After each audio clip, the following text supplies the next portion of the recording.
for joining us so early. We are really grateful for that. And I strongly believe that today's learning session is going to be, it's going to be a blast. So let's all relax and get the very best from today's learning session. So, but before we start, I would like to know how everyone is feeling. So, Gabriel, I will start with you. How are you feeling today, and how are you?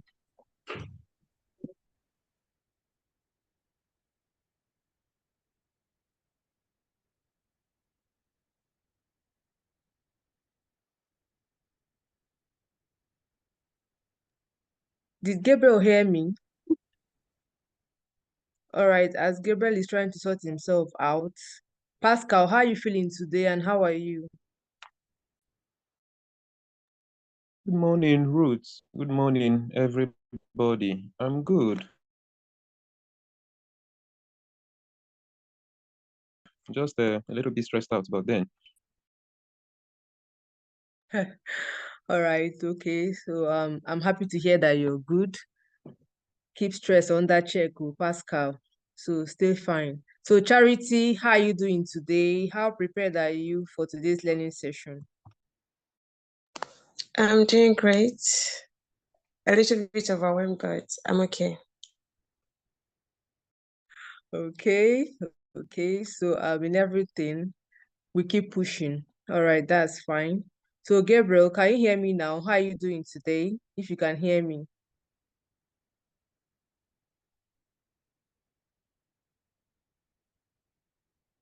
Okay, so it seems Gabriel is not hearing what I'm saying. Probably he's having some network issues. So at this point, I myself am doing fine. I'm doing great. Now, if you look at your screen, you will discover that our speaker is here with us already. So we would love to hear from him. Mr. Kayode, how are you doing today? Hope you're fine. Hope you're good. I believe you're in high spirit this morning. Yeah, I'm good. Yeah, I'm okay. Yeah, great to be here. All right. So it's good to know that you're fine. It's good to know that you're good. All right. So let's have a little bit of an icebreaker activity before we launch into the main thing we have for today. So this morning, let's feel relaxed because we are going to be eating so much from the wealth of knowledge of our speaker. So the icebreaker activity will be that one lie and one truth about yourself, and we guess which is a lie and which is truth. So let's start with Charity. So give us one lie and one truth about yourself, and then Pascal will guess the one that is true and the one that is a lie. So let's go. We don't have time. Okay, one lie I want to about myself. I'm an only child. I grew up in Abuja. Okay, Pascal, over to you. Hey, this is difficult. You can be only child. It's also possible you grew up in Abuja. Okay, let me go for you being an only child as the truth. Hey, God of mercy. Then growing up in Abuja, possibly they lie. Okay, that was a tough one, but you didn't get it right. Wow. So, Charity, what's the truth and what's the lie? I'm not an only child. God of mercy. All right, Pascal, over to you. One truth and one lie about yourself. Can somebody else go? Let me put my thoughts together. All right, okay, I can go. All right, I have 5 children and I can ride a bicycle. Charity, over to you. Okay. I think you have 5 children and you can ride. Oh my God, it's possible you can ride a bicycle. Okay, I think I'll go with you can ride a bicycle. That's the truth. All right, you got Fingers it right. crossed. Thank you very much. Yes. Yes. Thank you. So, Pascal, over to you.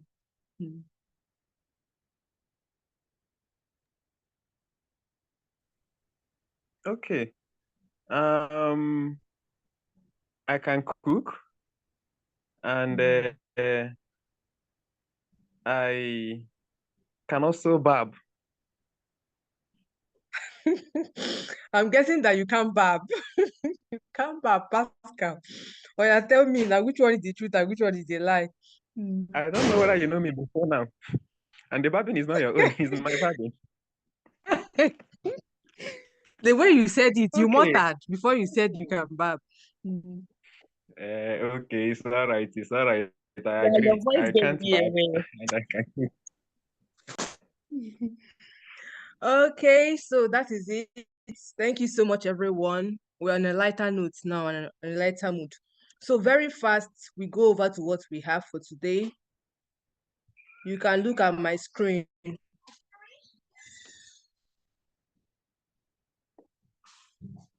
All right, so we have in our midst a very distinguished personality, and today we are going to be looking at advocacy and storytelling, and this is a very core aspect of civic engagement. Um, so we have in our midst Mr. Kayode Alabi. Mr. Kayode Alabi is a non-profit leader, a poet, and an author from Makoko, Nigeria. He founded the Kayode Alabi Leadership and Career Initiative, training over 6,500 students. He has worked with Peace First and spoken at the UNESCO Transforming Education Summit. Currently, he's the Senior Educational Mentoring Coordinator at Refugee Education UK. So, sir, you're highly welcome. We're delighted to have you in our midst this morning, and we strongly believe that we'll be drinking from your wealth of knowledge this morning. Your presence here is not taken for granted. So we are all ready to hear from you and to learn from you. So please kindly give him a warm welcome. You're welcome, sir. So the floor is open for you. Thank you. Yeah, thanks for the bio. Thanks, Ruth. I think there was like a kind of like I think, and that was my fault or my executive assistant probably, since they not my so updated bio, because Okay. I'm no longer a senior mentoring coordinator at Refugee Education UK. It used to be my former role. So I currently work as a transitions coordinator with the Mastercard Foundation Scholars Program at the University of Edinburgh. So just putting it out there for correction of like my bio so that people don't see like, oh, do you still work with refugee education? Okay, no, I don't anymore. Yeah, cool. It's great to be here, and I'll be sharing my screen, and we would kickstart. Um, yeah, cool. Can folks see my screen? Can you see my screen? Yes, sir. Okay, cool. Yes, we can. Um, So I was asked to talk about, storytelling and advocacy. So I used to I've had these slides already in a long time, and I kind of like just pick pieces and pieces from the slides to talk about storytelling. So we'll be looking at, both ways. We'll be looking at storytelling. We'll be looking at advocacy as well, and we'll be looking at why is storytelling actually important in advocacy or driving, change or impact within our community. Because I assume that we are all like change makers. We are all, youth leaders. We're looking forward to create something within our community. And I think policy is also part of that, change. And one of the ways you can influence policy or you can drive policy change is to tell powerful stories. And that story could be your own story or could be the story of other people. But before you can actually like influence, you need to also like empower yourself. And I think that's where the act of storytelling comes in. How do you actually empower yourself to tell powerful stories? And how do you use that in creating advocacy or creating change or influencing policy? So what are we going to be looking at in terms of like storytelling, in terms of like, ideas to tell stories, in terms of like even social media as a powerful tool to actually tell stories and to create advocacy. As you can see today, when you look at different revolution that has been created by young people, in the continent, you could see, when we did NSAS, there were stories that were driven, there were like stories that came out of that of that protest, even though it wasn't totally successful. If you look at, the Kenya protest coming out as well, there were stories, around it. So when we look at and people were also leveraging social media to tell and share that story, whether through videos, whether through words, whether through text. So social media is also like a powerful tool to tell stories, and it's something we'll be looking at. We'll be looking at case studies of individuals who have used storytelling for their own work. We'll be looking, why do we need to tell stories? We'll be looking at strategy for telling stories.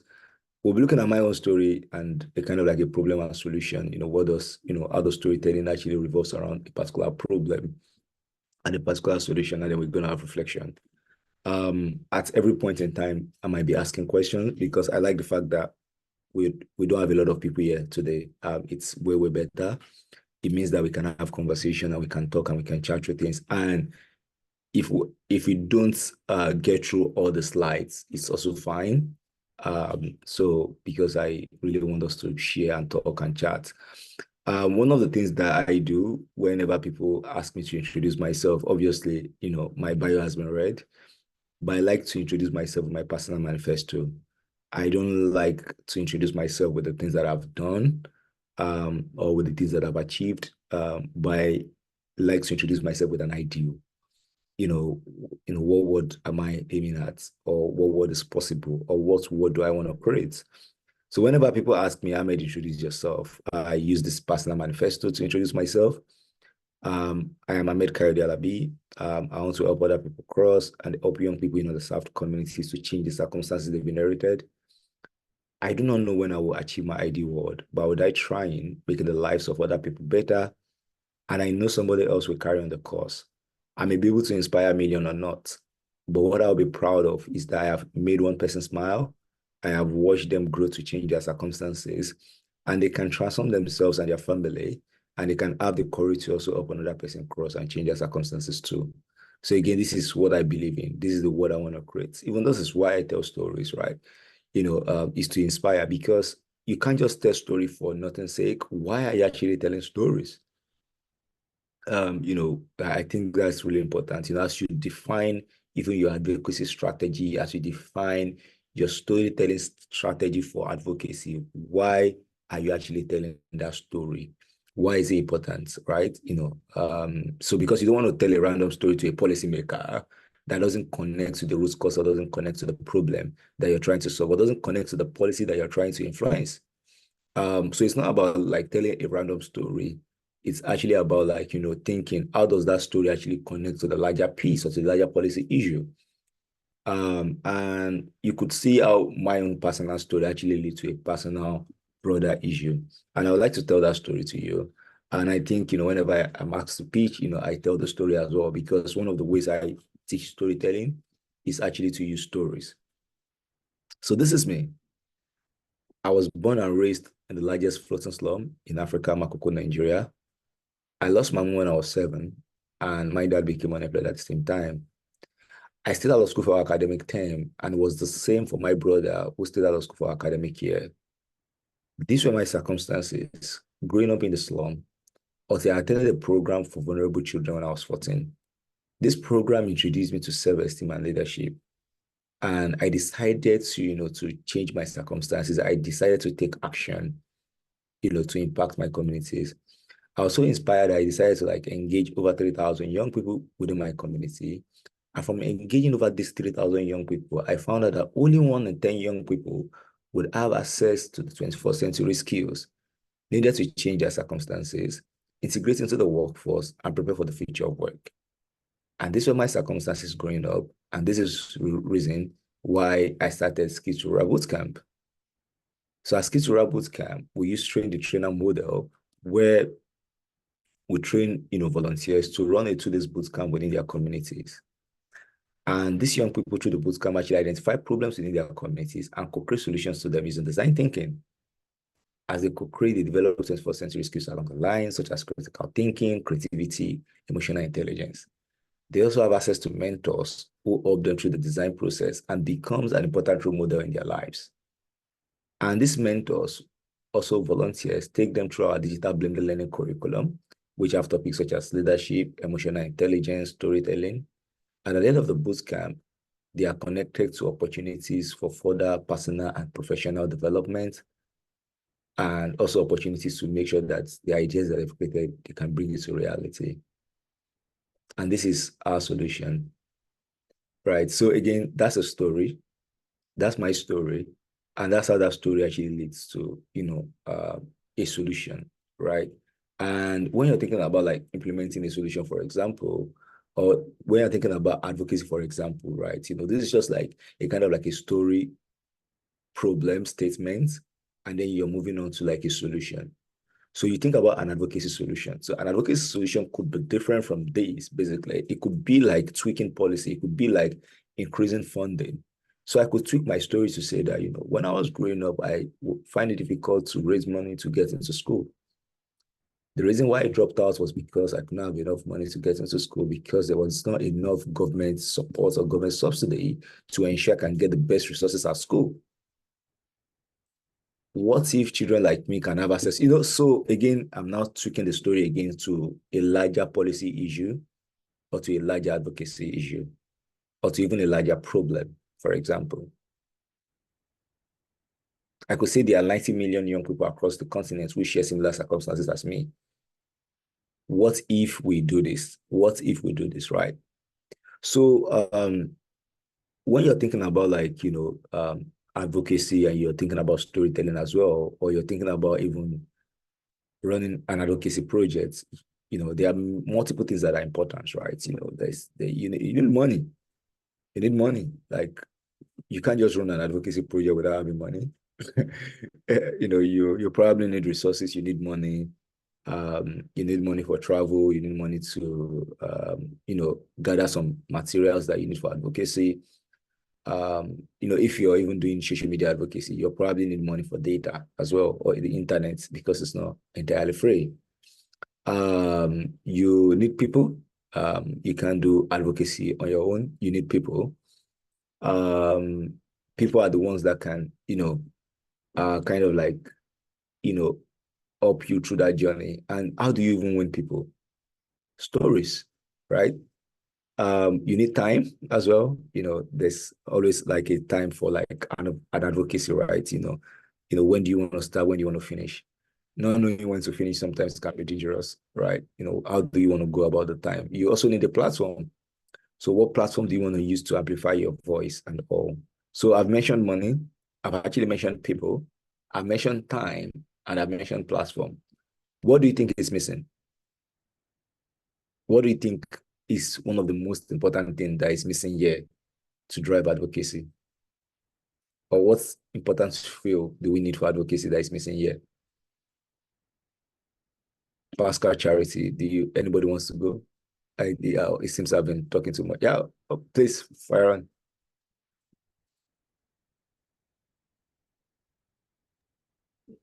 Okay, I would suggest it's communication. I don't know, but that's what is coming to my mind. That's solid. That's cool. Yeah, that's very, very solid. Like, yeah, you need communication, to actually drive advocacy. You need to, communicate something, because that's how you get buy-in. Thank you. Charity, do you want to say something? For me, I would say policy focus. What exactly you want to advocate for? Because you already have resources, people, time, and then platform. So your resource, your policy, and then your focus. The policy and the focus. Yeah, I agree, because you need to be able to define, that aim and objective of, what you want to do. What are you focusing on? Because you've gotten all of these things. So what do you want to focus on? But I think again, there's like one major thing that is missing here.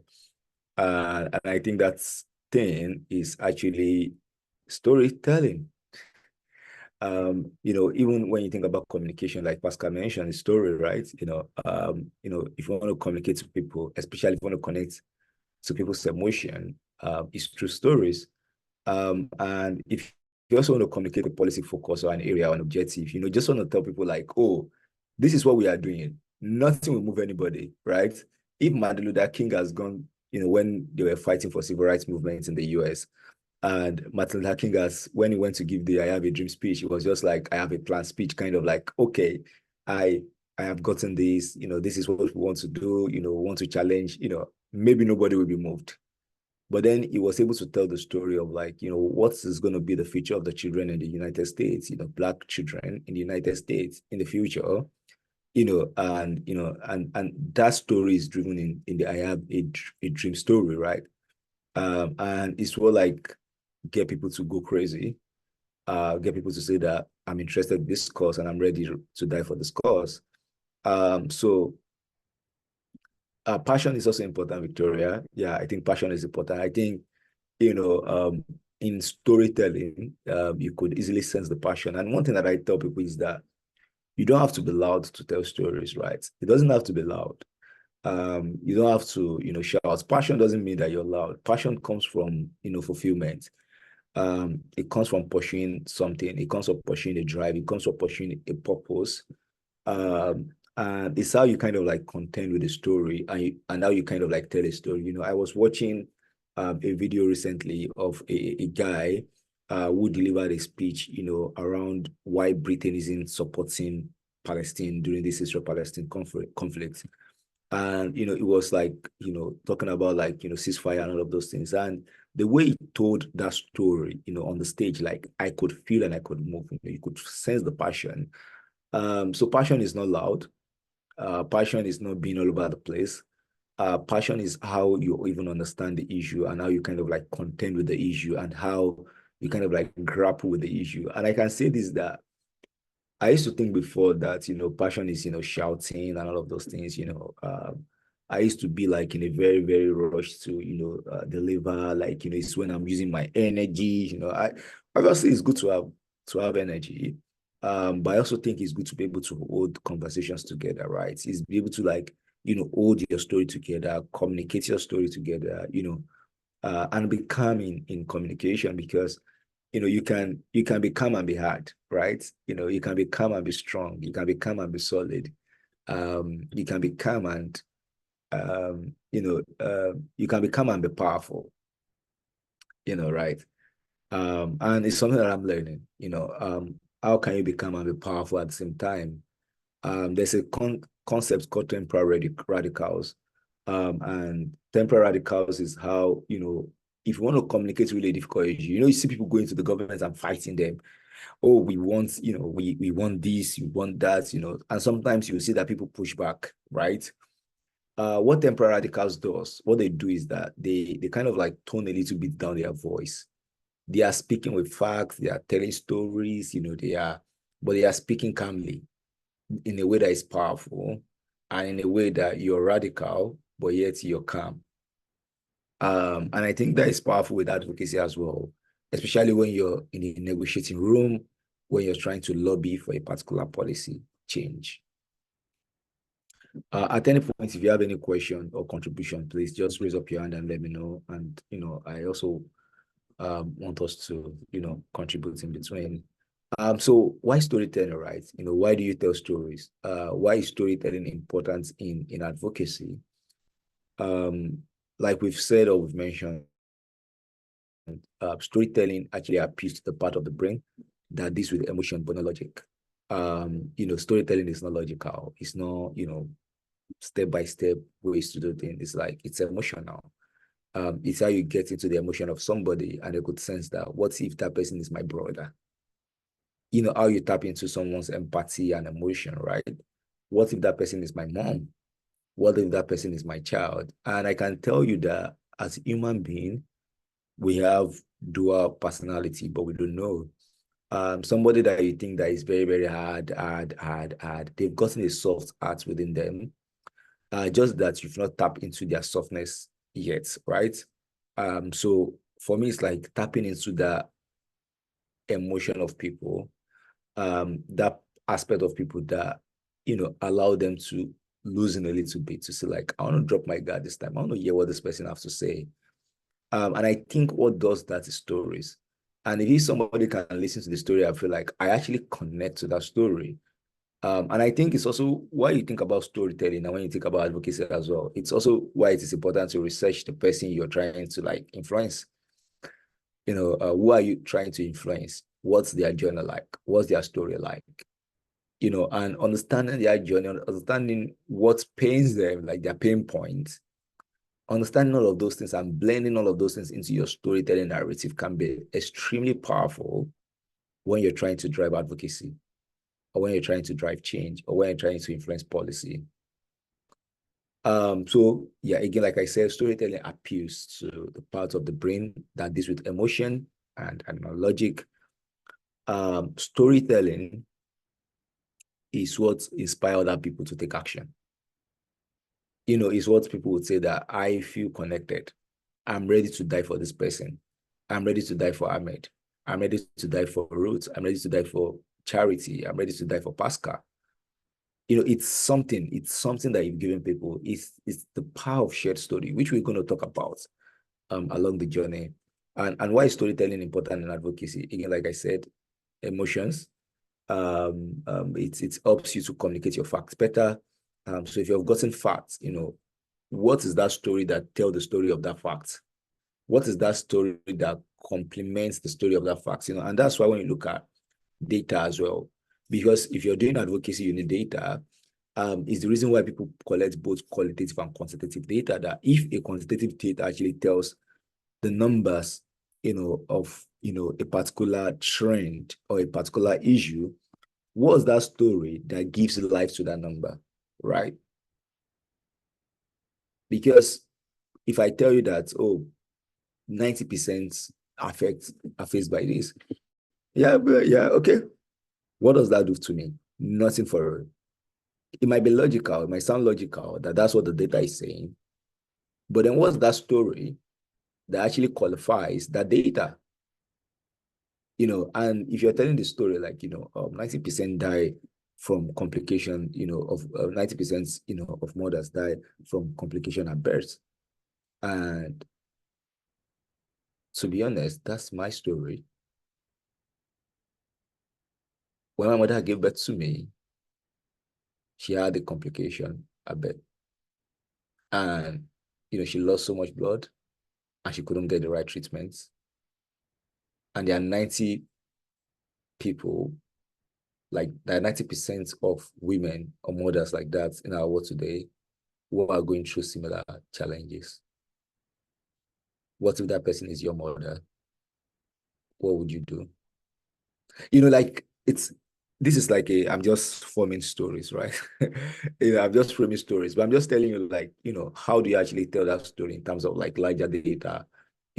What's that story in the larger data story as well?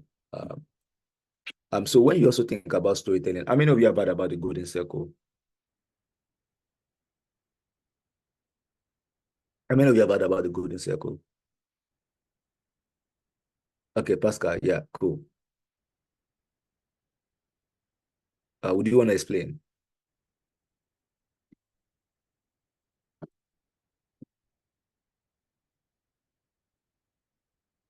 Pascal, do you want to explain? You can unmute. Okay. It's been a while anyway. When I read a copy by Simon Sinek, Yeah, on Start With Why. I yeah, still have that on my shelf anyway.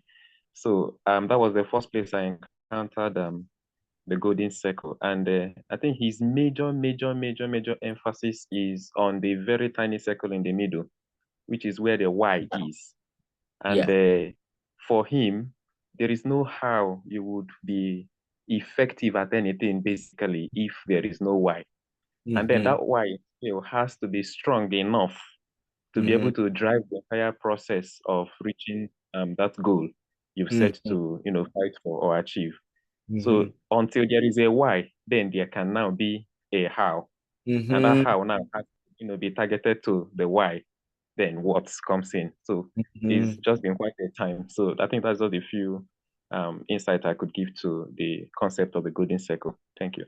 Yeah, thank you. Yeah, it's so good to see that there's another fan of Simon Sinek here. I think you should have given out your Start With Why book, because he said if you're done with the book, you should give it to somebody. Yeah, you're keeping it. I gave mine to someone already. So when it was done, and the person was also guilty. They wanted to keep it to themselves, but they were also guilty and they gave it to somebody else. So feels good. Ruth, do you want to add to The also? reference point for me anyway, but I was still thinking that direction. Maybe I'll get another copy and then gift this one out. Sorry, I'm not here to guilt trip you. Charity, do you want to add something, or Victoria, Gabriel, do you guys want to add something to this? Again, the goal is not to just get me to talk alone. We're a small group, so it would be great if we all can move around as well. Okay, cool. Yeah. So again, Okay, for me, okay, cool. Please go ahead, fire on. okay, so for me, the why would be, why are you telling this story? What exactly do you, why do you want to tell the story? And then the how do you go about telling the story? Maybe the platforms, the what are the impacts? What is your aim? What do you want to achieve at the end of the whole story? Yeah, cool. Great. I love when we just kind of look at things hypothetically, and then we can come with different interpretations. And it's always powerful when I do this and I get people to share what their interpretations are. So yeah, Charity, thanks for sharing that. So when you look at the golden circle, the idea, Pascal mentioned, Senik is the propounder of this, is leadership is inside out, right? So it starts with why. Storytelling is also inside out. You also starts with why, right? So when you think about story, you think about why. What's that why in that story? What's that purpose of that story? And the way you can communicate a why is through storytelling. So when you look at advocacy today, when you look at social media, when people talk about their work today, people talk about what they do. They sometimes talk about how they do it, but most times they don't focus on the why. And the reason why people would connect with you is not because of the words, it's not because of the how, it's because of the why.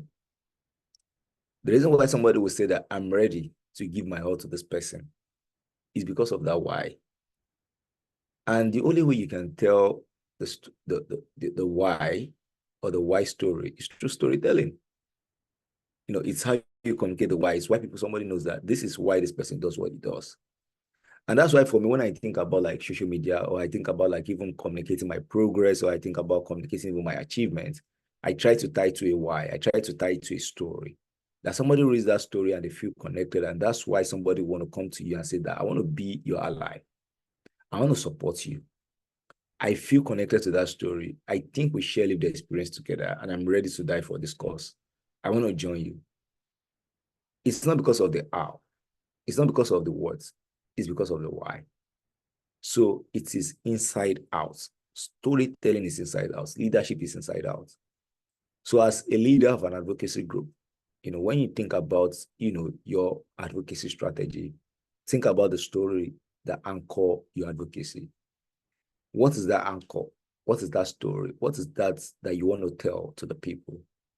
Obviously, you can tell them about the words of how you want to go about it, right? Charity mentioned, you can tell them what, you can tell them how, but the why is very, very important.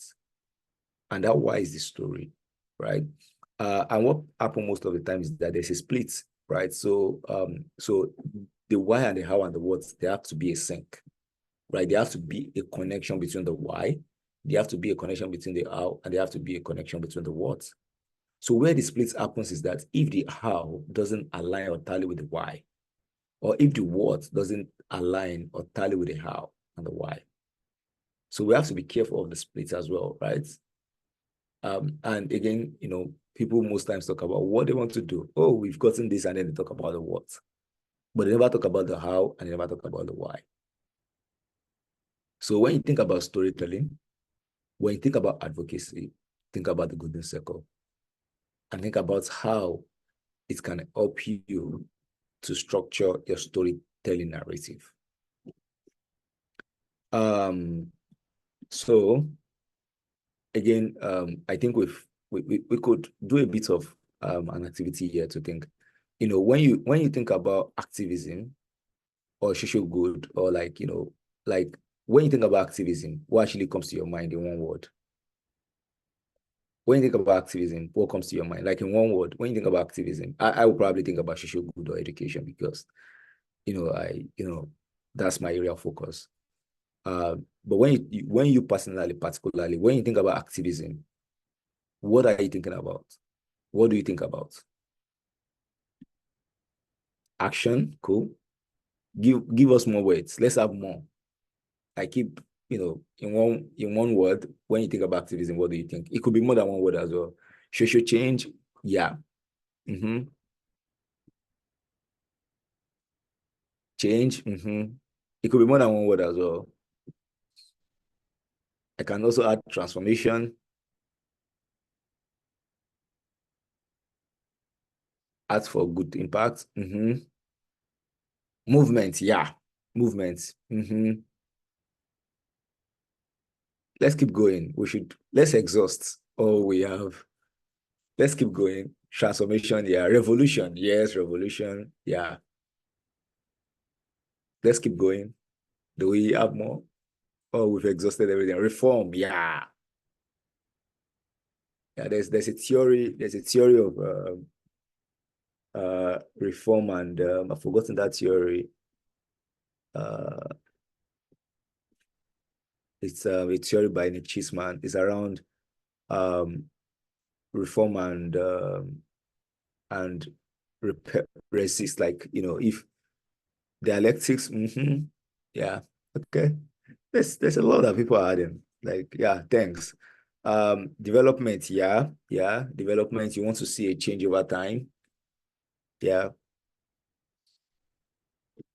So again, like you've given a lot of words, and when you look at the idea of activism, right, the idea of advocacy, you've mentioned the development, you've mentioned reform, you've mentioned revolution, you've mentioned movement, you've mentioned transformation, you've mentioned change and social change, you've mentioned action. All of these are impacts as well. All of these are tied to our stories. Like literally, the reason why somebody will take action, like I said, is story. If you want to tell a story of a particular development, or even the world you imagine through your advocacy, is also story.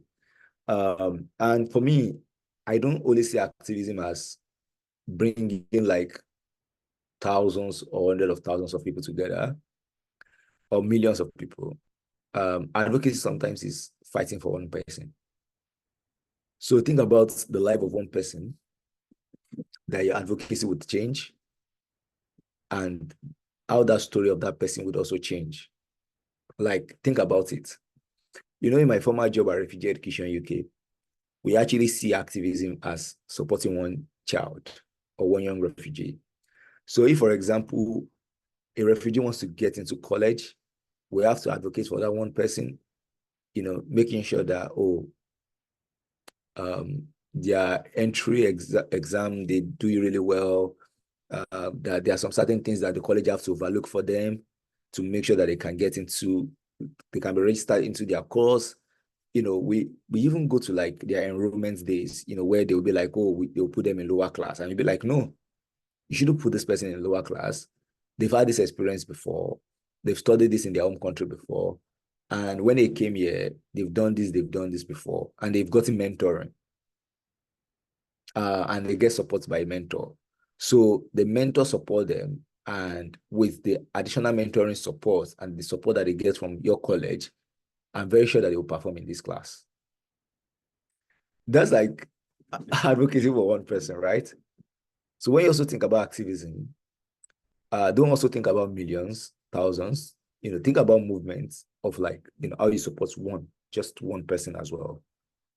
And what's that story of that one person as well? And how do you tell it? And how do you make sure that you're able to get what the person wants? Because you're actually advocating to ensure that somebody gets their rights. For example, the young refugees that I was supporting when I was doing my former job, is to ensure that either a doctor attends to them, or is to ensure that they get into the right class in college. So again, when you think about activism, there's a number game around activism, right? but also think about one person as well in that journey. Are we together? Are we following? Let me see if we are following in the chat. Yes. Yeah, cool, Charity. Yeah, awesome. Yeah, I'm not sure if I need to talk about this, but I also think there's also like a kind of like a credibility that comes with storytelling as well. And for me, like I've been doing different activism work. I've been doing different community development work.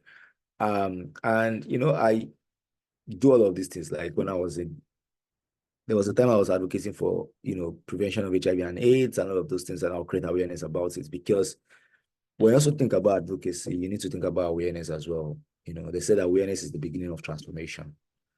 And I'll create awareness about issues and all of those things. Then I think I was age 15 or 14. So I went teaching in a basic rural school. And when I was in the university as well, I joined the Nigerian Red Cross. And I went into NYSC to serve. I did like 6 community development service projects. I did many of those work, started my own nonprofit, and in between did multiple things. And I came to learn about like opportunities in 2016. I started my nonprofit in 2017, and visibility was a concern. Because when you're thinking about advocacy as well, you need to think about visibility, right? Who is hearing, who is listening, who is getting to know about the work that you do. And I had, I was looking for people to publish, write my work, like, so if you look at this course, I've done a lot of work in the development space, but I came to learn about the opportunities in late 2016. I also started my nonprofit in 2017, and visibility was a concern. I could not get anyone to publish me, so I decided to publish myself. People had Punch, The Nation to publish their work. I had social media. Again, like, when you think about your advocacy work, when you think about like looking for platforms, if those platforms doesn't come to publish your work, I think you should publish yourself. I think you should publish your strategy. I did a policy analysis, some years ago. I think about 2-3 years ago. Was it 2 years ago? I can't remember, but maybe 2021 or 2022. So it was a policy analysis on universal basic education, and I was talking about like how the loopholes in universal basic education. And I wrote the policy analysis, but there was no one to publish it. So what I did was that I published it on my social media, on my LinkedIn. So I wrote it as an article on my LinkedIn. So when I wrote it as an article on my LinkedIn, I shared it on my Facebook, I shared it on my LinkedIn. I got so many comments, I got so many, pushback, some, a bit of criticality, which is also important, right? You need to open yourself to critic as well, as you come up with policy solution or policy ideas and policy stories. And so somebody saw it again. I think somebody from South Africa. They were like a publishing think tank and all, and they saw it and they decided to publish it, right? And then it reached even more audience. So if you don't get people to publish you, publish yourself, and that's when people will then publish you. And social media offers you that platform. They will have at LinkedIn articles, you've got in Medium articles. You could even create like a blogger.com, where you could share your own advocacy journey and advocacy story. And once you start publishing yourself, even people would also publish you. So, now I'm moving backward. So again, when you think about storytelling, right, like I said, this is like in tandem. Advocacy, storytelling, they are in tandem, and we'll do a bit of task here, as well. I'll give us some time to do a bit of task. So a good public story. So this is Mashanga's view of storytelling. So Mashanga's is like the father of storytelling, kind of.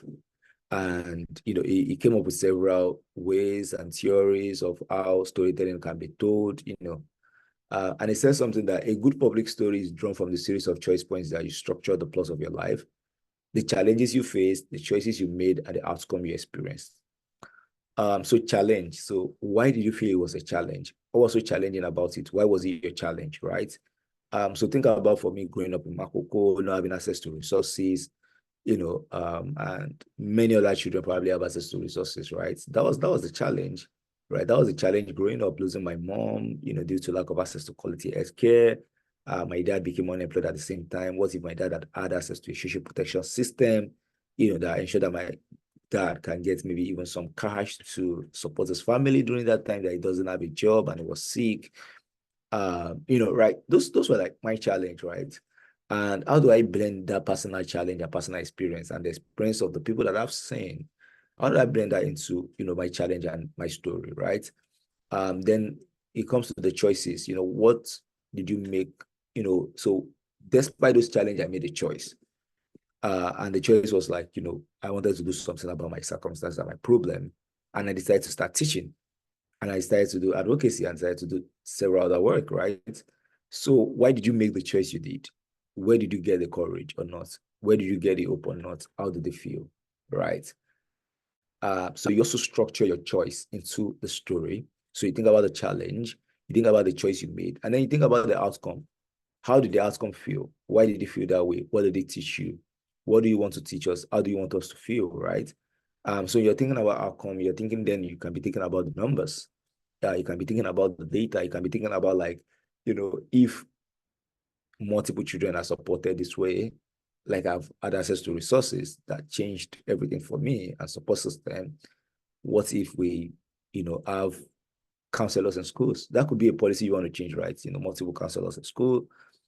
What would the outcome be? It means that we might have, 70% children who are more prepared for the workforce and were able to cope with the difficulty within their external environments. So, you then think about the outcomes to structure your story. So, for example, in my case, my outcome was like, the fact that I had access to support, I later had access to mentoring, I had access to scholarship. I was able to like study in a place like University of Edinburgh to have my master's. I was able to work in a place like Mastercard Foundation Scholars Program. I was able to speak at UNESCO. Like things opened up for me in terms of opportunities, right? So when you think about storytelling, you can actually structure your story plot in these three ways. Like, what are the challenges that you faced? What's the choice you've made? Why did you make that choice? Where did you get the strength from or the courage? Where did you get the hope or not? How did it feel? And what were the outcome, right? How did the outcome feel? Why did it feel that way? And what did it teach you? What do you want to teach us? And how do you want us to feel?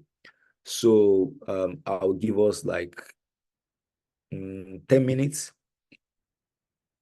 So, take a pen, sheet, whatever, think about a story, a personal story that you want to narrate, or, it might not necessarily also be a story, right? And, put the story in the structure of challenge, choice, and outcome. And when you're back after 10 minutes, everybody have 3 minutes each to share. Does that work? Does that work? Yeah, it does. Yes, sir, it does. Okay, cool.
Hello.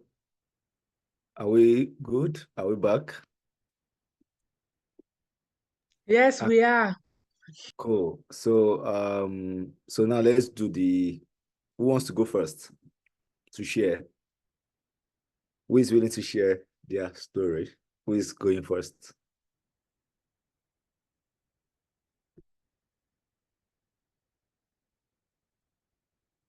Who is going first? What's happening? I hope you guys were scribbling anything down or writing your story. Who wants to go first? Just raise up your hand. Charity, Gabriel, Pascal. Okay, Victoria. Cool. Victoria, over to you. Let's fire on. Okay, good afternoon. I just want to be sure. Going first is like answering the response to the challenge you had, the choice you made, and the outcome, right? Yes, in a storytelling narrative, you don't have to mention that it's a challenge or a choice or outcome, right? Just tell it in a narrative. Oh, Yeah. okay. Okay, so schooling in a Nigerian university can be very difficult. I experienced having to bear several strike period. We had series of strikes in the school due to poor funding, um, poor working environment, and we didn't have much staff. So we are whenever the strike is called off, we are being rushed, to finish up with the section or the semester at that moment. So I made the choices I made because I didn't want to get overwhelmed or pressured when the next session starts. And I knew of several persons who turned out great, even though they graduated from a Nigerian university. So it was a bit taxing, depressing, but it turned out exciting. And I remained focused and consistent with what I did. And I encourage others to remain consistent in the face of challenges. Thank you. That's incredible. Thanks for sharing, Victoria. And if you also look at um what you just said, let's now think about advocacy, right? Let's think about other people. Let's think about, if you've gone through like the strike, right? And you graduated and you career really well and you're able to like access opportunities and jobs. Imagine when people are able to graduate on time, what it's going to do. It means that the workforce will even have more vibrant young people, right? So you can actually make a case for that, as you're thinking of policies, as you're thinking about your own story, that even though you went through this challenge, this is what you've been able to do, this is what you've been able to create. Now let's think about so many other young people. Let's think about, something like that. So I think it's incredible. Yeah, thanks for going first and thanks for sharing. Who wants to go next? Okay, I think I'll go next. Okay, cool. Okay, so growing up as a baby, as a little child, I've always been a vocal person. I've always been the one to say my mind. I'm never one to shy away when I want to say what I want to say. And growing up in a small town where a lot of people consider it audacity that is not to be had or an insult, especially coming from a girl to speak your mind, I felt unheld whenever I step out. I felt as if I was being too much. I felt as if I was being silenced whenever I'm out. But when I come home, for me, it's a normal thing in the house. I'm allowed to say my mind. My family encouraged me to do that. So because of the support I got from my family, whenever I go out, I don't care what anybody has to say. I'll always speak up and say my mind. Whether you think a girl should tell you what to do or not, I'll ask questions when I want to ask questions, and I don't care about the consequence. So seeing my peers shying away from speaking their mind kind of affected me, because going back home, I'm thinking, am I doing too much? So I get home, I discuss with my parents, and they're like, nah, you're doing what you're supposed to do. So coming out to see these people in their shell, I'm motivated to speak on their behalf. and then speaking on their behalf. I'm like, so why not just tell them that they can speak for themselves? They can actually ask, and people will listen to them. They'll also be heard. So I started telling my folks, as my peers, that you can actually say your mind. It doesn't matter whether anybody is shunning you or not. It's your right. You have a right to speak whenever. So I started at a tender age to encourage people to actually speak their mind. And I grew up, got into the civil space, and it became convincing youth to actually participate in politics and ask the governor, the state policy stakeholders what they are doing. At some point, I felt unseen again. And it felt like I was that little child that used to go to gatherings and come back seeking for daddy's validation because they felt I was doing too much.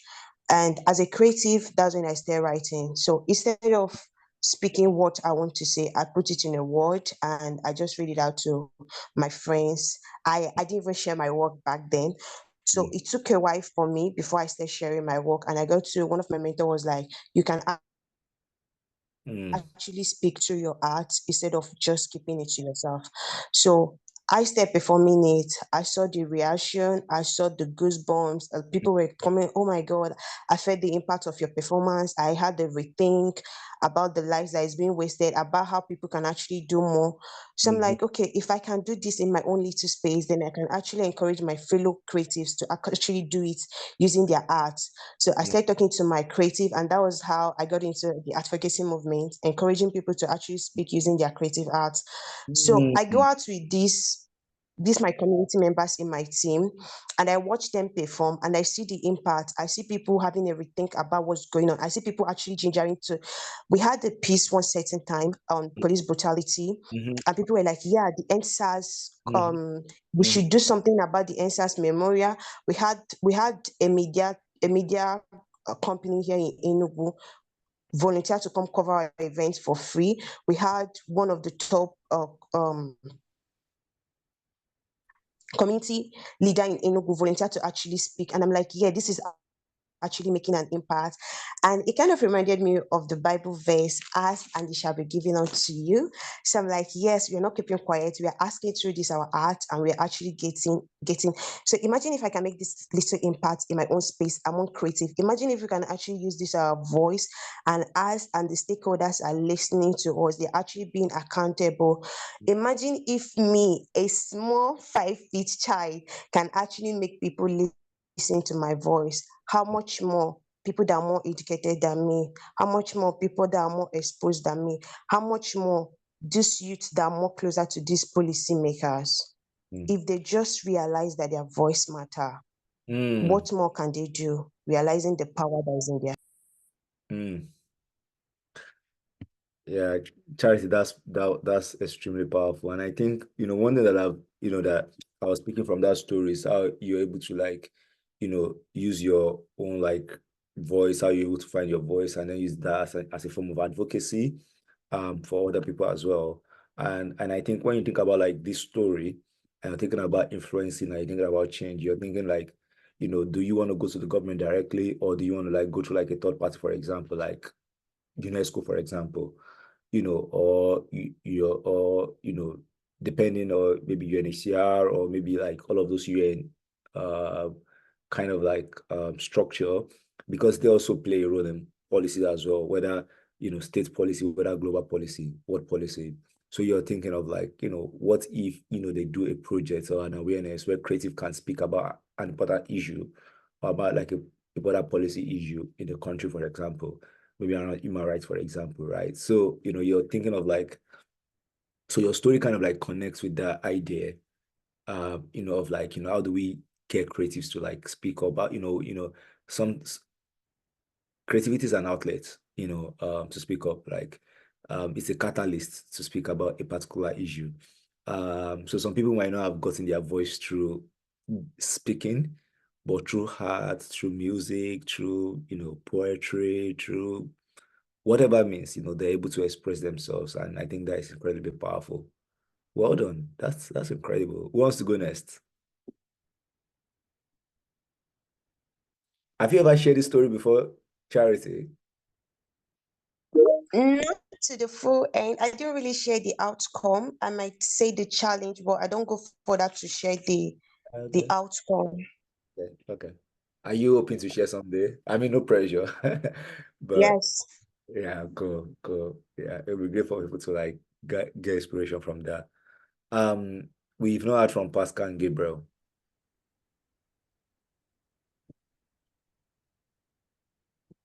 Okay. Who is going? Is that Pascal? It's Gabriel. Okay, Gabriel, fire on. Yeah. All right. Essentially, I haven't spoken since I had issues. Like I found out that my Zoom is not updated, so I had issues talking.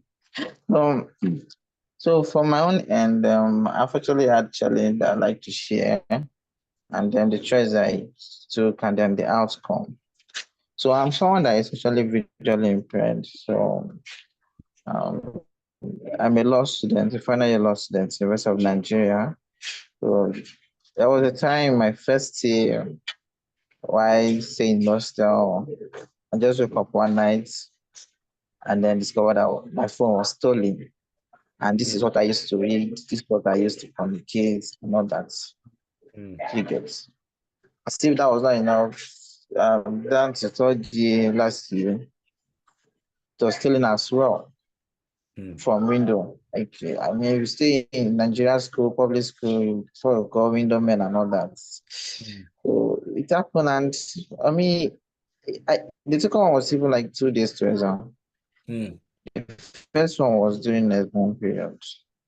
I like, how am I going to go about it? Is it to give? Oh, I mean, oh, I was telling some of my friends then that okay, I'm going to go back home, but though it was not coming from my mind because there's no way I would just go.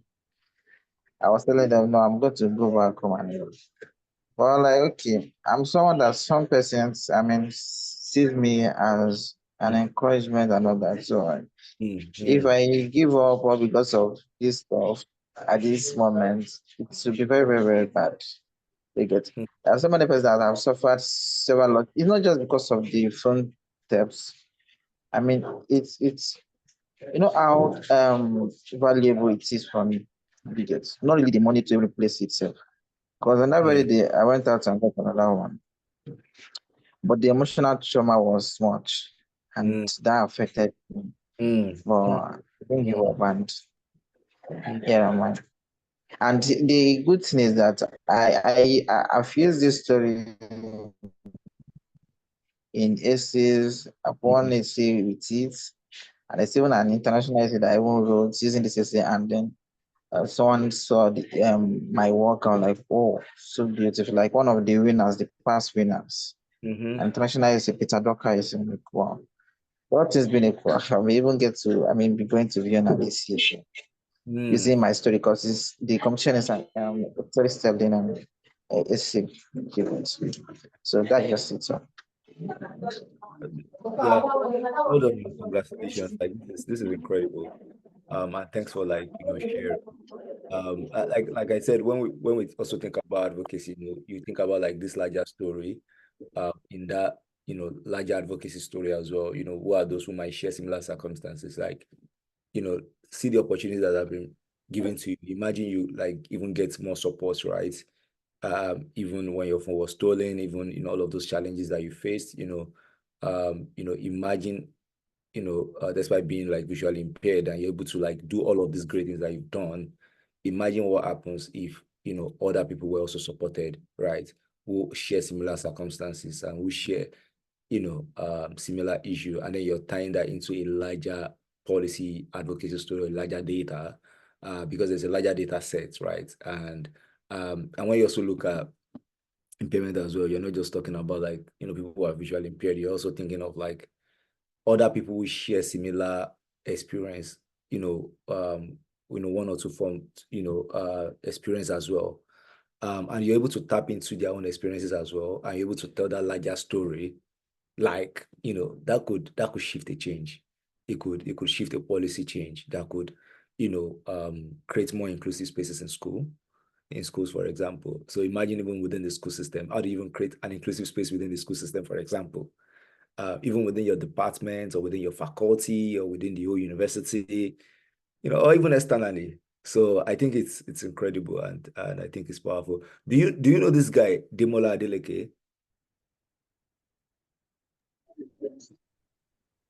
Gabriel, do you know Demola? Do you know Demola? Not really, but I think I've graduated before. Oh, yeah, he's my friend, and he's also like doing incredible work around this as well. And as like similar, he got the Commonwealth scholarship as well. And he's Oh, in the UK after his scholarship. no. So he's gotten like a similar experience as well, and a similar story. But I think you guys connect with each other. I mean, I'm happy to connect if you want me to. But I think you should connect with each other. I think you should connect with each other. If you want me to connect you, happy to make that connection. Yes, very great. Yeah, thank you. Yeah. Thank you. Yeah. Pascal, yeah. Pascal is the last but not the least. Pascal, do you want to go? Okay, so it's a lot of oppression for me, and a lot of beautiful stories, and it doesn't seem like I have so much. I have two stories though I would have loved to share, but let me do one first. Okay. Yeah, cool. All right, so passing a common entrance exam, of a very prestigious school, haven't left the primary basic education system. My parents had envisioned, boarding school as at then as one place, I could get the best of formation. Because of a couple of friends they have, doing well in the public space and are all product of boarding school formation. But one thing they didn't identify was the fact that Pascal, we can't hear you anymore. I think it's there is a scandal and sometimes house masters and the rest of that children under formation. And is it better now? Yeah, it's better now. Yeah, better now. Okay, so I don't know where you stopped hearing me. Sorry. Yeah, you're talking about boarding house. That was where I stopped. Okay, so I said my own parents had envisioned, boarding school as one place where I could get the best of formation because of a couple of friends they have, who are doing well in the public space and are virtually product of boarding school formation. So, but one thing they didn't identify again is the level of possible scandal, ill treatments that sometimes even come from the people who are meant to be the actual formators and their likes, who view the rest of us, as young people under formation, children who literally have no say. And sometimes even when you do have a say, you may not be able to, pitch your voice as strong as that of a person who is a player in the issue on ground. So I had countless occasions where I was starved, molested, and had a lot of issues. I couldn't communicate directly to the authority that could take actions that are required to, put an end to some of those things. And then I built a lot of psychological issues as a result of that. And then despite the beautiful formation opportunities that were out there for me, mingling with the rest of the people from other backgrounds to giving the standard of the school, I had to pull out from the school completely. So what if there was something like a little student union government? I know such system exists in the tertiary institutions, but down here, we do not have such a system within the basic education arena. So what if there is such a body that could give young people the opportunity to get some coaching into governance and then leadership? They could mobilize and guide themselves and then have one single voice that could communicate directly to the major authority of the school. They could report issues among themselves and say, okay, this is what is going on, and that is what is going on. Such a government can be definitely led by students still, but maybe receive some coordination from a well-examined staff who coordinates the body. So what if we have such body planted across public and private and even missionary secondary schools around Nigeria? These young people would be able to go through basic education with better psychological build-up and could be ejected into the society now to be more active young people in high institutions, very ready to unleash their talents and become very impactful in the society to build the Nigeria we basically want. I think that should be the end of one of my stories. Oh, okay. I think I will just stop at this. Oh, yeah. Hopefully, if we have more time, we would probably listen to the other story. But again, this is powerful. And, Pascal, as you were talking, I was thinking about myself because I went to a boarding house. And it was terrible. I'm telling you, it was extremely terrible. I mean, there were good times, I had good times, I had good moments as well. But it was also extremely terrible. I was traumatized. Like seniors were belting me, you get beaten, molested, bullied. It was terrible. It was terrible. And sometimes you even end up even perpetuating the same as well. Although I became a professor, I was quite a gentle one. One that is, respected my juniors and all of, everybody and constituency. But it was terrible. It was extremely terrible. It was traumatizing. And, just hearing your story, hearing what you're sharing around boarding out and everything and how, we have like a accountability system in place, right? Putting an accountability system in place, putting an accountability pathway in place, right? Could make a huge difference. Where students can, and obviously like holding teachers accountable as well for what they do and how they actually look after children and their psychology and every other thing like that. I think that could be a very, important policy solution. And Pascal, you want to say something? Please go ahead. Yes, I had opportunity actually to work too as a staff now, a junior staff for 4 years. That ended in 2019. So in one particular secondary school. So I made my effort and I instituted a student union government within the school. And it was a lot of impact. But then the school was small and we had basically 230 students or thereabouts. So I'm no longer with the system now, but the government still functions till today very effectively and has even grown past the level where we did the work. It was a lot of work because the management never wanted it at some point. But when the benefits started coming out, they were part and parcel of it, and it became part of the school system and policy for that particular institution somewhere in Anambra State. Again, these are like things that are going to research, policy research with stories, and you do a case study, reports and story, and with the case study, you're able to influence policy change and all. Again, I think these are really, really powerful stories. I think you guys should tell the stories. Obviously, probably you're already telling it in one way or the other in your application or whatever, or wherever rather. But I think they are powerful stories, and I think I don't know, you've all had your story, right? I have slides, but we'll use them later on. You've all had your story. What do you think are the shared connection? What are the things, that you think that, what are the threads you're seeing, the trends rather, yeah, you're seeing in each story? What are those trends that you're seeing?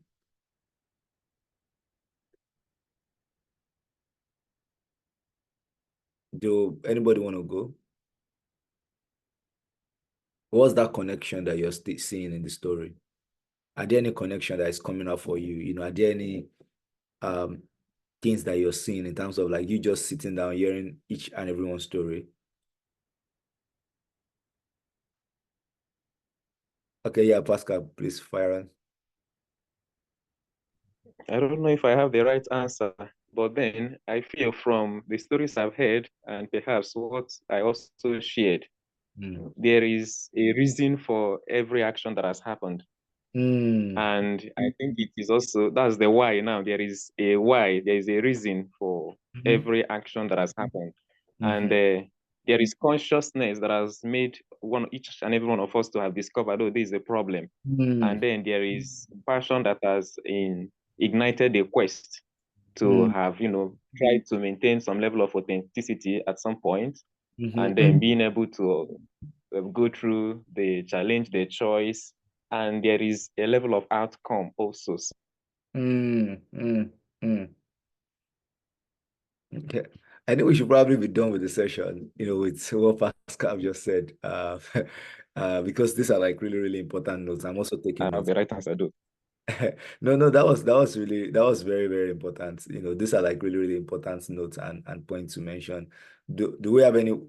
Do somebody wants to add something? Victoria, Charity, and Gabriel, do you want to add anything? Okay, Pascal actually said it all. I was planning to say everybody's story came out from a problem they were not comfortable with, and they are trying to, change the narrative. So that's my contribution. Thank you. Very comfortable with. Yeah, thanks, Victoria. That's really, really important. Yeah. It's come from like a pain point, something you're like, I don't want to sit on the fence. I want to fight. And I think sometimes that anger or that fuel is actually needed in advocacy. Can you And mute the video? yeah, Gabriel, are you planning to say something? Hello, Gabriel. Gabriel, are you trying to say something? Okay. We lost Gabriel there. Charity, do you want to share? I think Victoria and Pascal already said it all. So, okay, let me just say something. Yeah. A little away from what they said.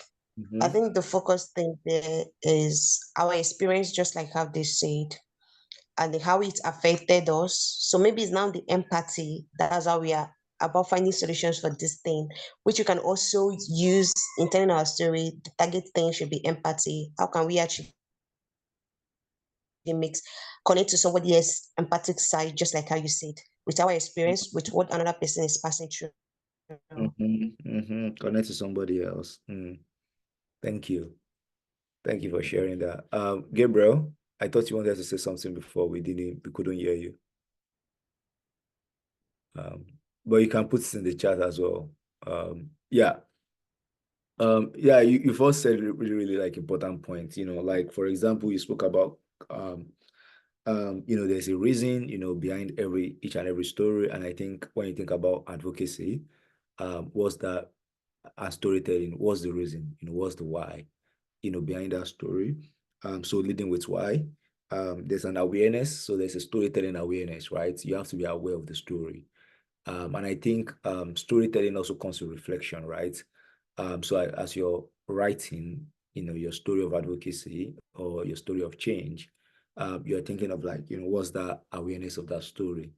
The passion as well, the passion, the anger, the pain points, what's, like that thing that makes you angry, how do you, blend that into that story?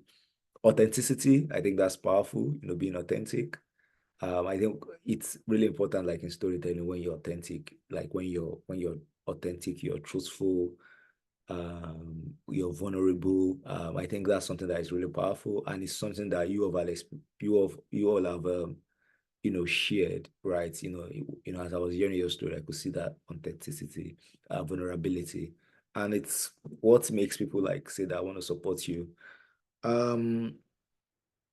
Also there was level of outcome as well. I think that's also powerful, to show that there's a result already, that if somebody invests in this, similar results can happen, and there can be ripple effect.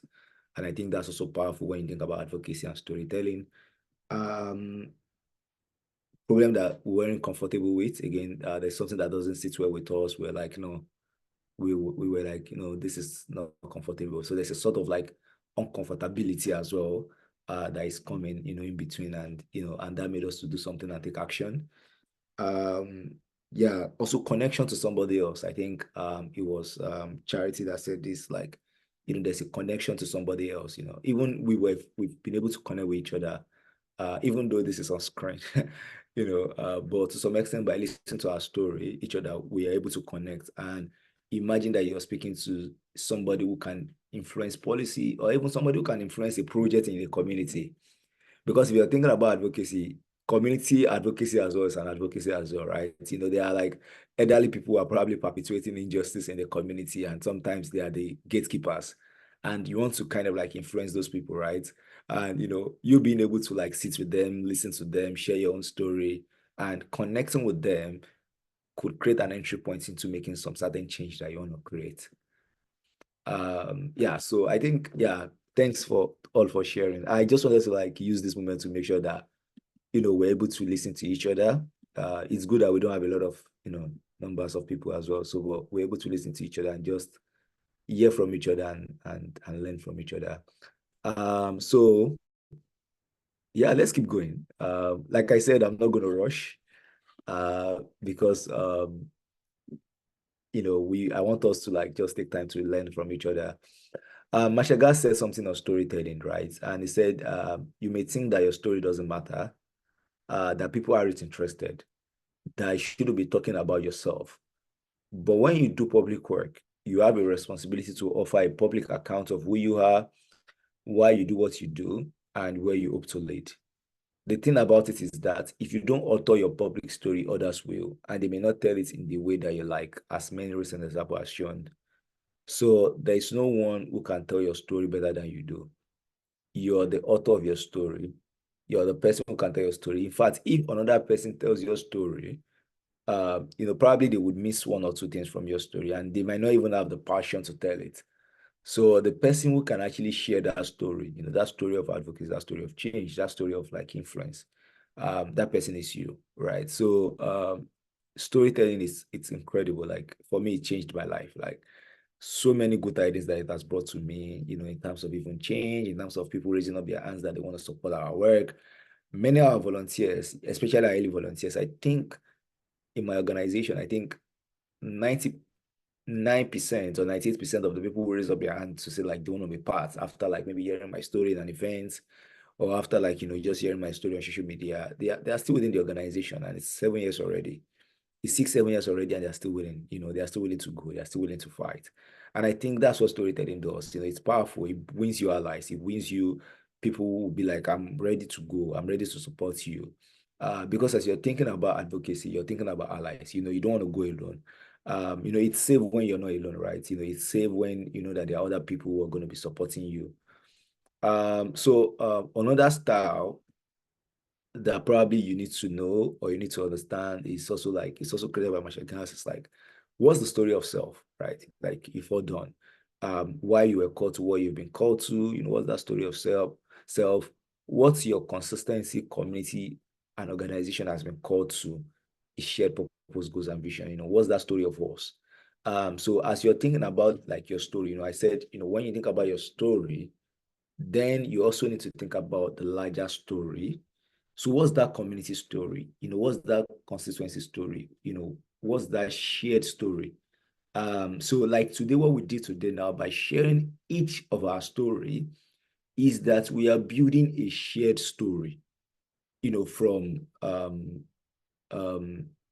gender issues to disability issues to educational issues. What if we build that shared story to create the change that we want to see and to influence key policies within those sectors? Because stories are also intersectional, right? So also think about intersection of a story. Imagine somebody who is a female, who has gotten a form of disability, who is struggling in school. Think about the intersection of that story. I think about how you can use that as an advocacy, for example. So when you look at the story of self, you're then looking at the bigger story, the story of us. What's the story of that community? And how do you actually tell that story? And now you want to aspire, right? The challenge this community now face, the choices it must make, and the hopes to which we can aspire. So what word do we want to see? What's that call to action? When you think of stories, you think of advocacy, you're thinking of like, what's that call to action? What are we called to do now? Right? So, I tell people that when people say, oh, Ahmed, every story has to have like an outcome or something, I've not done this already. And I'm like, tell the story of what you imagine. Tell the story of what you imagine. So imagine a world this. Imagine a world this. I did a pitch in Saudi Arabia recently, and it was a challenge for international creative, and it was in Saudi Arabia, and we were asked to create a solution for refugees in refugee camping in Indonesia. So we came up with a culinary business incubator program, and we were pitching, and so my group were 5. So 5 of us said we were going to pitch. So I was the last speaker. So the fourth person pitched, and they said, oh, and our time went off, and they were like, oh, we want to hear from that last person. What do you want to say? What do you have to say? Then I went and I said something. I said, imagine a world where refugees in Indonesia can share their culture, cook food with the community. And because of that, they can develop the skills that they need even for the future. Imagine a world where they can aspire within Indonesia and also aspire beyond Indonesia and thrive wherever they find themselves. Imagine that world. This is the world we imagine. This is the world we are creating, and this is route to market. I've never been to Indonesia. Or I've never been to Jakarta or whatever community that I'm talking about, but I could imagine that world from the data, from the stories I've read on the internet when I was doing my desk research. I could imagine the world I want to see. So when you think about story of now, also think about the world that you imagine. What's that story that you imagine? And this is something you might tell to like a policy leader, a government official, a UN star, a UN, general somewhere, What's that story of what you imagine as well? So think about the call to action, think about the word you imagine as you think about the story of now. So this is another way to tell stories. It's called the 3-act structure. They use this in movies a lot. So the text setup, the confrontation, and the resolution. So, like the happy ending after, that happens in the story. When you see the story start and then there's a setup, you could see people running together. There's a family having a chat. And from there, there's a conflict, right? It becomes difficult, like if you watch the Nollywood Nigeria movie, you see when there's a conflict and when there's crisis. And then you see when, maybe the big boss was killed, the witch or the wizard in the family was killed, or something happened, there's like an happy ending after, the big boss has been beaten and the day has been saved. Sorry, I'm not feeling really good now. So, sorry. So yeah, you could think about that as well when you think about creating your storytelling structure. We've spoken about this, storytelling start with awareness, then you construct the story and then you tell the story. Like what you did when you were coming up with the CCO model is that you were aware of the story, you constructed a story, and then you told the story. So think about like, what's the awareness of the story, right? And how do you then construct that story, and then how do you tell the story as well? Awareness is the beginning of transformation, like I mentioned before. So think about like, the awareness, and awareness comes with reflection. So you have to also reflect. When somebody said, oh, actually, I don't have a story, I'm like, maybe you've not reflected enough, or maybe you've not observed enough, or maybe you've not seen enough, right? Sometimes we have to get our hands dirty. We have to go into the community. We have to engage the people we are trying to advocate for. And maybe we need to include them in that storytelling process as well, right? In that awareness, in that story construction, and in telling that story. So when you think about storytelling, think about the process of telling the stories as well. So there are multiple stories that I want to share. Let me see what time do we have. Okay, we've gotten a few time. So I'm going to just do this one alone because I want us to watch a video and reflect again. So there might not be time to go through each case studies. One of my friends, Henry, was a Teach for Nigeria fellow, and made a lot of change when he was the fellow of Teach for Nigeria. And this is one of the stories he shared. Like when you think about story, right? You think about like, how do you actually tell real stories? So he said, meet Ojoka Johnson. He's 18 years old. He's my pupil, a primary 6 pupil. The last 2 years when he just joined the class, he told me he was ashamed to be in primary 5, to be among these small children. Who wouldn't be?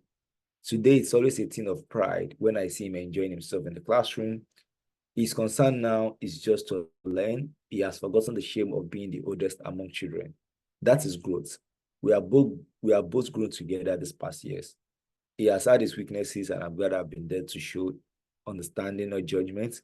He has had his proudest moments, and I'm glad I've been there to share it with him. The joy and pride he has in being part of the class is as a result of every child and every teacher sharing life together. Here's to the greatness that awaits my friend Ojoka Johnson. If you're reading this, please drop a word of encouragement for Ojoka. I'll be sharing all your comments, right? So again, there's a call to action. There's a setup. There was a conflict, Ojoka being primary 5. And, you could see how a narrative or a story can be told, right? So again, when you think about inclusive education, when you think about advocacy for inclusive education, where other people can be, in the classroom, all of those things, how do you actually then tell that story of inclusive education as well? So these are some other case study. I think there's no time to talk about all of this. Yeah, there's no time to look through this. So when you think about story, from Aaron, my friend, who I just shared the story, now share this. A good story must have a good beginning. So think about the beginning of the story. You have to decide who the hero of the story is and focus on the subject, who is the subject of the story, right? You have to give value. Are you telling a story to entertain, inspire, or inform? There have to be clear message. So simple story are more effective. Remove everything that doesn't add to the narrative. So there are times you want to tell stories and you're like, oh, I went this way, I fetched water, I kicked this, somebody beats me, somebody beats me. And then you miss like the important piece of the story, right? So there's a way that you have to make sure that your story is actually clear, straight to the point. And, if there's anything that doesn't add to the narrative, because also you don't want to lose the person you're telling the story to, that you want to influence and you want to create change for. Make sure you're also engaging in the storytelling and be consistent, right? Consistency is what actually make change happen, right? In telling that story, so be consistent. So why social media, right? We've talked about storytelling. Social media is now becoming a tool that, sparking revolution from Me Too to NSAS to now it's happening in Kenya, to bring back our guest campaign. There are like multiple movements that have kind of like arisen from social media. Really powerful tool. And there's a quote that said over half of consumers have chosen to do business with a freelancer or company because of a strong positive online presence. So it shows how social media is powerful. I mean, this is not related to advocacy, but it just shows how social media, like you could see social media influencers. Even if you remember some of those movements, you see that influencers with large following, they are able to drive some certain movements and people because people respect them, people follow them. And and there's this what we call influencer advocacy, right? I think when in philanthropy, there's also influence philanthropy. So influencers advocacy, although some people would argue that influencer advocacy is just for their own good, that sometimes they don't mean any good, that it's just clicktivism, no activism, that is clicktivism. But I mean, we've seen is how, when influencers speak about particular issues, how people take it seriously because it's an influencer that is talking about it. So when you think about advocacy, think about like, I'm not going to be sharing all of this. I think one of the things that are important here is like, when you think about storytelling or using social media, there are no rules. You define the rules and set the tone. Own your mistake. People do not look at the error but the message, right? If you're writing a text, use tools like Grammarly to make corrections. Adopt the use of videos in telling your story. Videos are powerful. It works well, right? When you use videos and text, like it works magic sometimes. People can then connect with the video as well. Be consistent in telling your story and engage other people as well, right? If people are commenting on the story, on the advocacy, you want to be engaging, you want to be having conversation. Don't just talk, do the work as well, right? Don't just say that, oh, you're advocating for this. There are people like, they'll be like, oh, their action do not align with what they are saying. So again, everything works hand in hand. Your action have to align with what you're saying. it's not so about what you say, but what is said or read. So you can't interpret, you can't change how somebody interprets what they see or what they read in your story. So which is why you have to go through a lot of reflection, right? When you're thinking about storytelling, when you think about advocacy, you have to go on to like engage the people you're trying to tell that story, and again, if there's a way you can do a shared story, I think that will be powerful. For story-centered and advocacy, combine data and lived experiences, like, how do you actually compile data with lived experience? And like all what you guys have shared is like lived experience stories, right? How do you actually combine that with data? And for campaigning or fundraising, use personalization. It works like magic. You also want to fundraise for a campaign, advocacy campaign. If you personalize that story, it can go a long way for people to support you because they could feel like there's a actual person behind the story as well. So we are going to watch this video. I'm just trying to make sure that I scan through. So we're going to watch this video, these two videos. I think it's loading. But we'll start with this one first. It shows like leadership basically, but you can connect it to advocacy, and I would share reflections as well. So I will start with that. Let me play. Let me see. If you've learned a lot about leadership and making a movement, then let's watch a movement happen start to finish in under 3. Sorry, can you hear the video first? Yes, we can. Yes, we can. It's clear, right? Okay, cool. Minutes and dissect some lessons. First, of course, a leader needs the guts to stand alone and look ridiculous. But what he's doing is so simple, it's almost instructional. This is key. You must be easy to follow. Now, here comes the first follower with a crucial role. He publicly shows everyone else how to follow. Notice how the leader embraces him as an equal. So it's not about the leader anymore. It's about them, plural. Notice how he's calling to his friends to join in. So it takes guts to be a first follower. You stand out, you brave ridicule yourself. Being a first follower is an underappreciated form of leadership. The first follower transforms a lone nut into a leader. If the leader is the flint, the first follower is the spark that really makes the fire. Now here's the second follower. This is a turning point. It's proof the first has done well. Now it's not a lone nut and it's not two nuts. 3 is a crowd and a crowd is news. A movement must be public. Make sure outsiders see more than just the leader. Everyone needs to see the followers because new followers emulate followers, not the leader. Now here come 2 more people, then 3 more immediately. Now we've got momentum. This is the tipping point, and now we have a movement. As more people jump in, it's no longer risky. If they were on the fence before, there's no reason not to join in now. They won't stand out, they won't be ridiculed, and they will be part of the in crowd if they hurry. And over the next minute, you'll see the rest who prefer to stay part of the crowd, because eventually they'd be ridiculed for not joining. And ladies and gentlemen, that is how a movement is made. So let's recap what we've learned.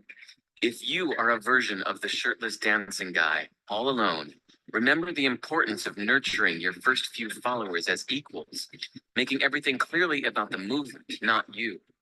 Be public, be easy to follow. But the biggest lesson here, did you catch it? Leadership is overglorified. Yes, it started with the shirtless guy, and he'll get all the credit. But you saw what really happened. It was the first follower that transformed a lone nut into a leader. There's no movement without the first follower. See, we're told that we all need to be leaders, but that would be really ineffective. The best way to make a movement, if you really care, is to courageously follow and show others how to follow. When you find a lone nut doing something great, have the guts to be the first person to stand up and join in.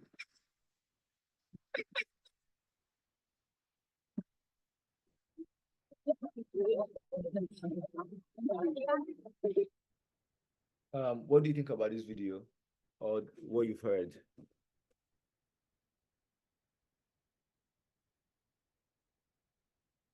What do you think about the video or what you've heard? Both.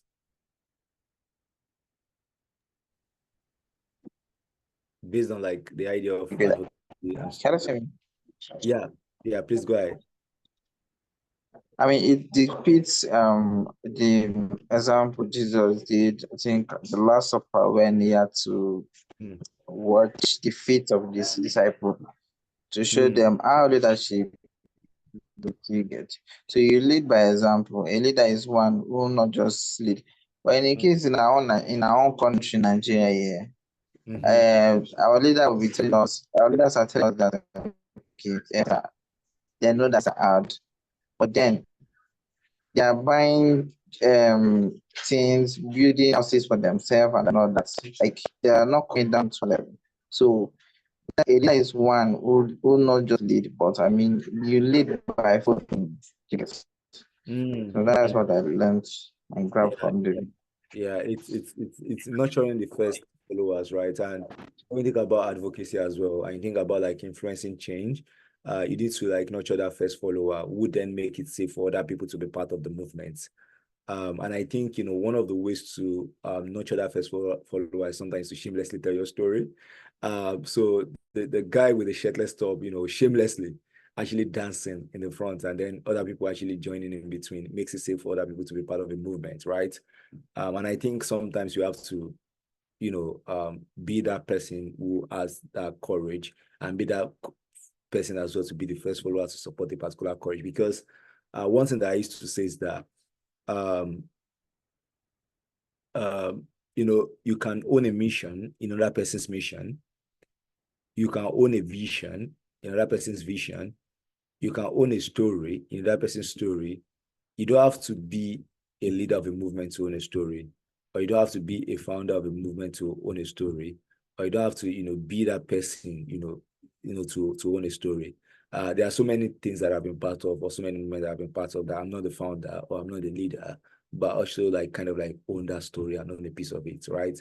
So when you think about like movement building, you think about that shared story, like we said, that story of us, that story of community, that story of us coming together.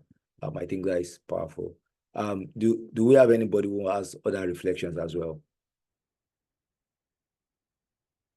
Pascal, Charity, Victoria. Where is Victoria? I can't see her. Charity, do you want to say something? I didn't get most of the video. My network kicked me out. So. Oh, I'm so sorry. Okay. Maybe you can watch it on YouTube at your own time as well. Yeah, I will share the link to the video, and you can watch it at your own time. So let's watch the next video, and hopefully our internet like we'll be able to hear. If you can't hear, just let me know as well. What's happening? Yeah, cool. So I'll pay the next one. Just give me a moment. We're about to end, so these are like the last bit of things. I understand this is a lot of information already.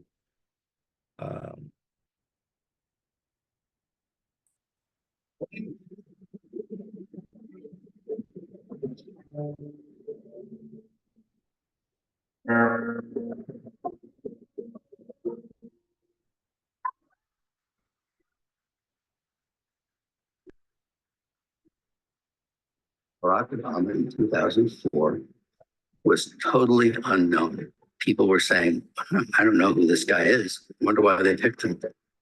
He had his reputation as a bit of an upstart, as sort of a young, rising figure in the party, but no one knew who this guy was. This was his chance to introduce himself to people. Tonight is a particular honor for me because, let's face it, my presence on this stage is pretty unlikely. My father was a foreign student, born and raised in a small village in Kenya. What makes a great political speech is if you can somehow fold your story into this larger American story. The next thing he says is about his mother's family. His grandfather fought in World War II. He used the GI Bill. They settled in Kansas. So white people could say, oh, yeah, he's just like us. My parents shared not only an improbable love, they shared an abiding faith in the possibilities of this nation. I stand here knowing that my story is part of the larger American story, that I owe a debt to all of those who came before me, and that in no other country on earth is my story even possible.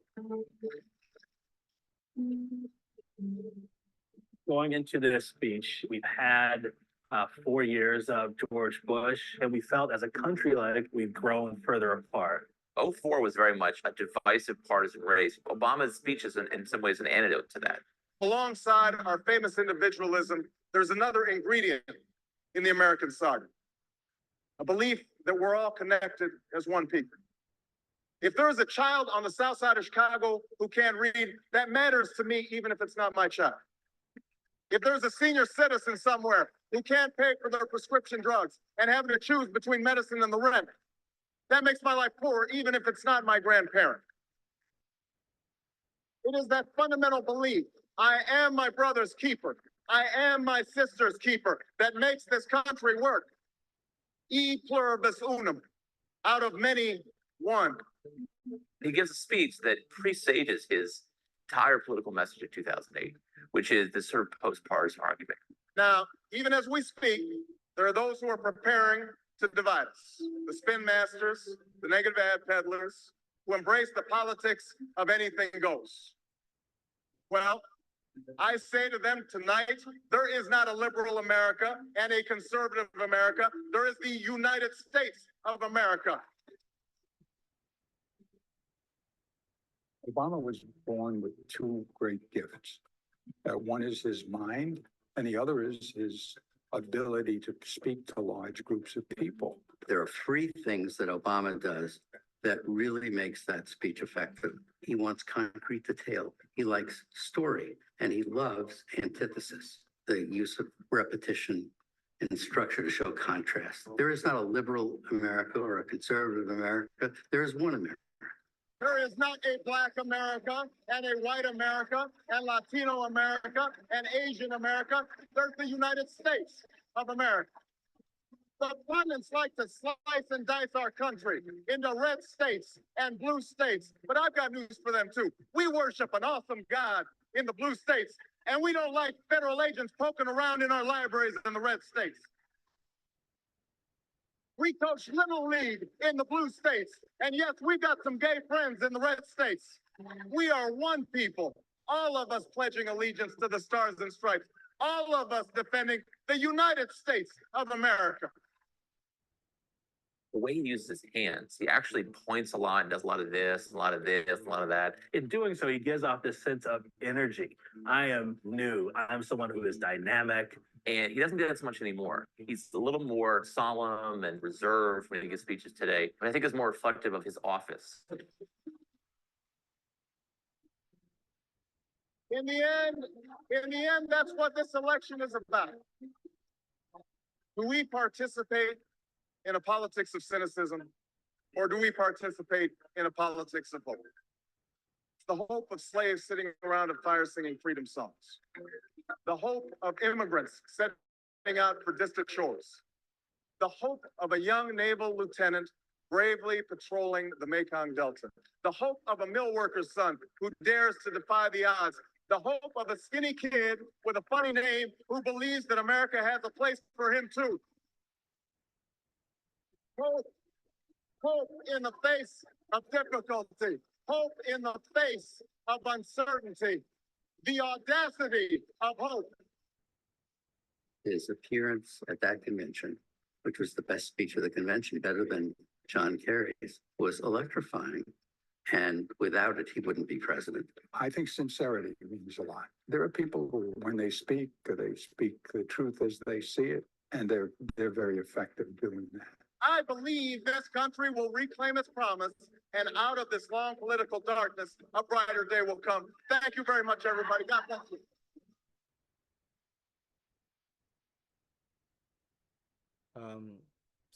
What are our reflection on this one? Reflection.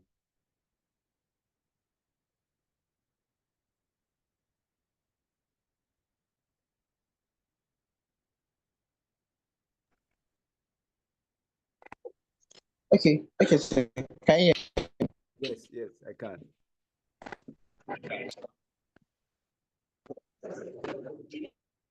Look at me. Yes, yes, I can hear you. Okay. Barack Obama actually, uses storytelling to make his opinion well known to the audience. Talking about from his background from Kenya and all that. And then he said a lot of things, how we are all one, regardless of who you are, that there's no Black America, White America, Latin America, and all that. So like we're all one, regardless of who we are. So and him using his story and all that, feeling like he actually feel the pulse of regardless of who that person is, whether it's not even his child or something. And then talked about how talked about uh another person as well. That whoever the person is, whatever someone is suffering, you equally feel the person for as well. Yeah, thanks And for sharing. it actually resonated with me. Yeah. Yeah, because I mean, like you said, he used stories a lot, and he also found a common ground. And I think when we think about storytelling and we're thinking about advocacy and change, what's that common ground that we are looking for in that story to ensure that it can hit the nail on the head, and or like you would have noticed that he has done his research in, like, he knows the American people really well, and something that kind of like connects with everybody and is able to like tap into that as he's giving and delivering his speech. Who else wants to share thoughts? Charity, Pascal. Okay, I was going to say, Yeah. can I go ahead? Yes, please. Okay, so I was going to say that he has already done his research on the people he was going to speak to. So he had these stories intact. He had concrete details to also support his claim.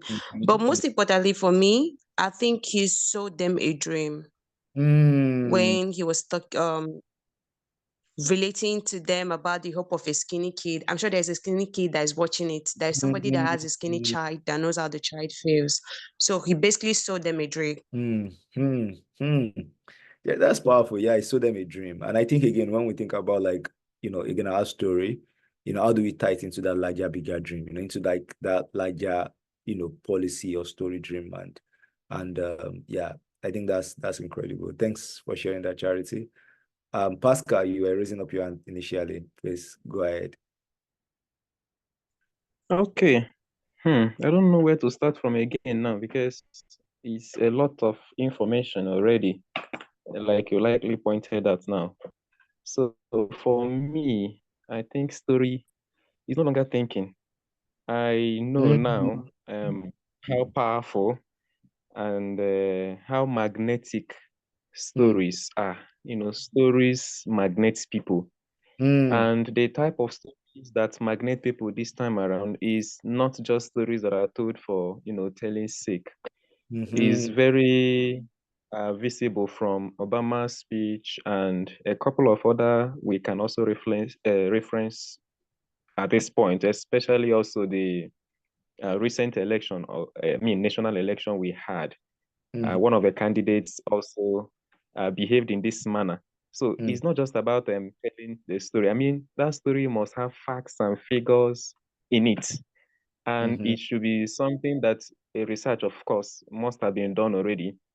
And then your ability to now use that story, use the facts, use the figures, use the situation on ground. You've known about the people who are your listeners to connect directly with them makes the whole turning points for you. So while you are now talking and they already see themselves in this is just their daily predicament. This is something that they go through on daily basis. So if you're able to identify all of those things, then with the power of story and your way around words, be able to connect directly deep into those situations and then move them to the places where they are aspiring to be. Nobody is enjoying any kind of predicament. There's a place you are working hard on daily basis. You want to see yourself. So if that speech, that story can, complete this circle, there's just no how these people will not rally around you. They just know how. But then it's for us now to begin to build the capacity of actually being able to, stand on stages, be in conferences, or just even in your normal communication with people when you are selling ideas or talking about things or trying to convince somebody to do something, be able to take advantage of this power and then be able to gradually grow to begin to achieve some of the feats some of these men, are already achieving. Thank you, Pascal. That's a very good reflection. I mean, you kind of like, round us up, like, selling, you mentioned something about selling an idea, you're communicating with a government official, you're trying to sell an idea, you're communicating with like a group of people because you're not just influencing, it might be that you want to influence people, right? You're selling an idea to them, you're connecting to their story, you're connecting to their pain points. You're trying to create a magnet, right? That attachment to that story, and you're selling them an aspiration. Like I think it was Charity that mentioned you're selling them a dream. You're also saying you're selling them an aspiration. Yeah, and Gabriel was also talking about finding common ground. Yeah, I mean it's an incredible like story. When I listen to the story, I'm like, I think of influence, I think of advocacy, I think of change, I think of like trust, right? Because stories also build trust, between people. They feel like, okay, I can trust this person. I can, I feel like this person have my best interest at heart. Yeah. So again, we have come to the end. Like Obama said, he said, I stand here knowing that my story is part of the larger American story. And it's that story that actually like make them, the president, right? So we again, there's no one who can tell your story better than you are. If you don't blow your trumpet, we will. And the truth is, there's a sponsor waiting for you to share, and that sponsor could be somebody who wants to, support your policy solution or policy change that you're trying to create. There's a sponsor waiting for you to share. Your failure to share means that they will not have access to your work. When opportunity arises, they have limited information to share about you. And that's how you lose some opportunities, maybe to create change. So your sponsor is waiting for you to share, and that could be somebody you want to lobby, or that could be somebody you want to influence, and that could be people you want to invite to your movement. They're waiting for you to share. So go on and tell that story.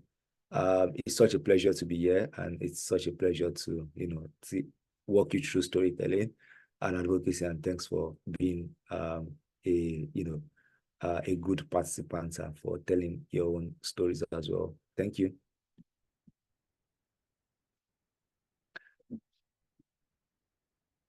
I'm not sure if we've got Thank you so much. Hello, can everyone hear me? Yeah, we're with you. All right, so please let's give a round of applause. Let's show some appreciation because this is more than a learning session. So I would like to say thank you so much, sir.